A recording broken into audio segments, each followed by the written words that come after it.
aiwa mhuri yeZimbabwe azonyatsobuda pachena kuti Mnangagwa ava kutya ami manje. Mnangagwa akona nezviri kuitika, ami inogona kutongomobiliza, ami inogona kutongosimuka yakatongojamuka. Nokuti tinoona kuti munhu auzabuda nhasi kunonzi Mnangagwa anopromota 24 ma-lieutenant colonels earmy ndo anopromotiwa. Saka mhuri yeZimbabwe nyaya yazvosvika kuwa mvura yachika makumbo. Saka manje sandokuziva kuti kana wasara wasubscribe achibva wasubscribe wolike utina on the bell icon, tinombochiona maupdates andinokupa pano paZim News Live YTS.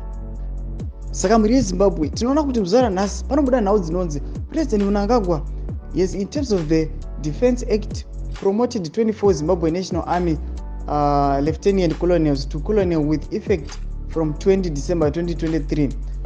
The promoted colonels papanyogwa mazita emacolonels acho. Saka mhuri yeZimbabwe tinoona kuti kubva musi wa 20 December 2023 pakatanga kupisa nyaya dzeSADC. SADC payatanga kuti now tava kupevha way for fresh elections muZimbabwe. Tinoona kuti emasoda Mnangagwa anouya achipromota makuru emasoja, ma-lieutenant colonels achinomaita macolonel, nevamwe vachikurudzirwa pane zvimwe zvigaro, nevamwe vakamujamukira pane imwe event yakasubmitiwa military equipment neChina, pakabvisiwa vamwe ndobva akurudzira vamwe achivapromota. Tinoona kuti anotanga kukwiridzira masoja achivapa mahighest rank.